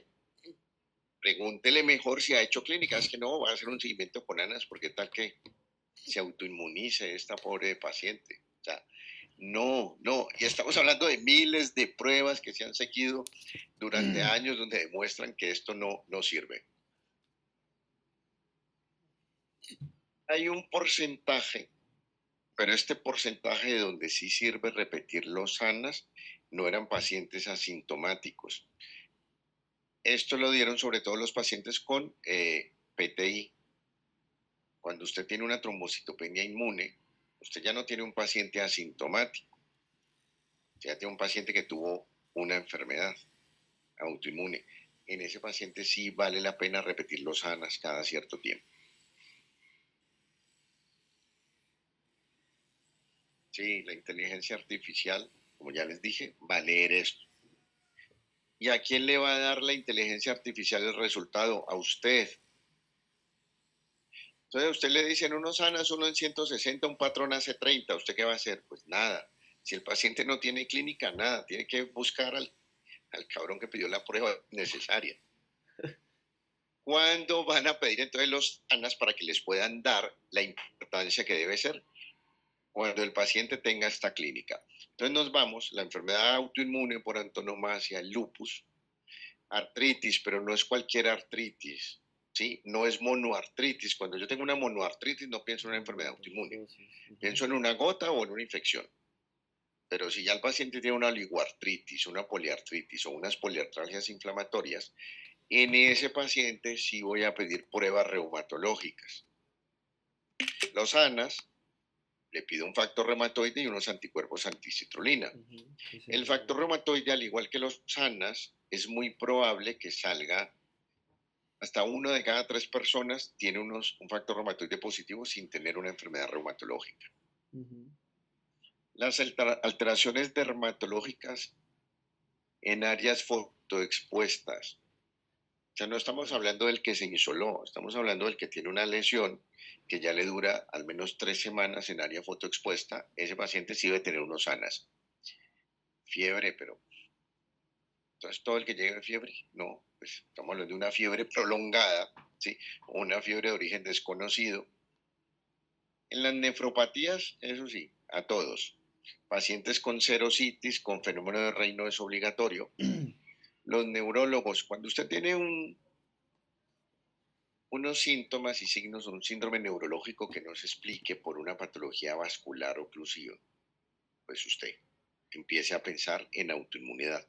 Las úlceras orales recidivantes que no dejan cicatriz, como ya lo dije, la trombocitopenia, síntomas secos, líos reticulares, trombosis, cuando usted no tiene otra explicación para unas adenomegalias, una linfadenopatía, inflamación muscular sin causa mecánica, anemia hemolítica, todas las enfermedades parenquimatosas pulmonares en las cuales usted no crea que eso es infeccioso, usted tiene que hacer unos estudios de autoinmunidad.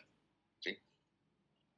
Las coreas es una enfermedad rara, pero cada vez se va ligando más a la autoinmunidad y probablemente en un futuro puedan tener un tratamiento bastante efectivo.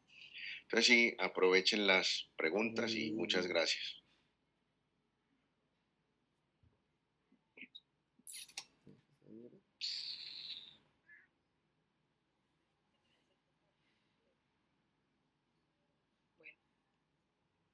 Bueno, nuevamente en aras del tiempo las preguntas se van a hacer de forma virtual. Bueno, antes de continuar, queremos expresar nuestro agradecimiento a GMD, es una casa de equipos médicos y son patrocinadores de esta versión del simposio. Su compromiso con la educación médica continua contribuye al fortalecimiento de espacios académicos como este. A continuación, le damos la palabra para que compartan una información.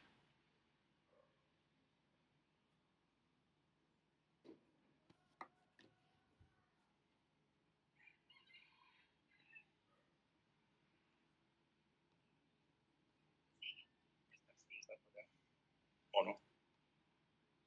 Hola, muy buenas tardes para todos. Bueno, como le dijo la compañerita, muchas gracias al simposio por darnos y prestarnos este espacio y por la oportunidad de estar acá con todos ustedes. Para recordarles que venimos de representación de la marca GMD y también de la empresa Saluti, que nos dedicamos a la distribución y venta de insumos médicos y equipos médicos.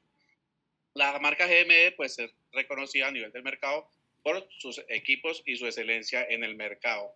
Queríamos contarles que todos los profesionales de la salud, estudiantes y todos tienen un 10% de descuento con nosotros, tanto en la página virtual y el día de hoy están participando en la rifa de este tensiómetro digital. Salen en la parte de afuera en el stand donde están nosotros, escanean el código QR y con eso participan. Bueno, muchas gracias para ustedes.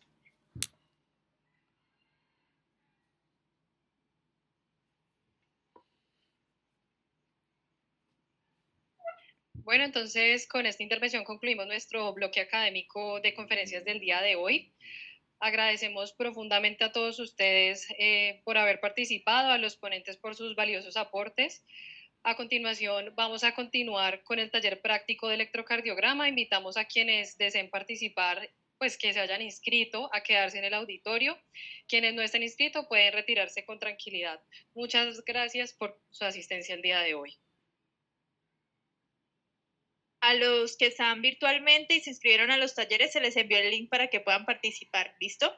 Entonces, nuestro primer taller se va a basar en una prueba a la que todos nos hemos tenido que enfrentar alguna vez en la vida y que puede ser muy compleja en diferentes escenarios, y es el electrocardiograma, que aunque a veces nos da herramientas útiles, también a veces puede llegar a ser un dolor de cabeza. Entonces, más allá de memorizar patrones, este taller lo que va a tratar de hacer es darnos un enfoque práctico para tener un abordaje adecuado. Hoy tenemos al doctor Manuel Hurtado, internista y cardiólogo de la Universidad del Valle, quien nos va a ayudar con este taller. Bienvenido, doctor.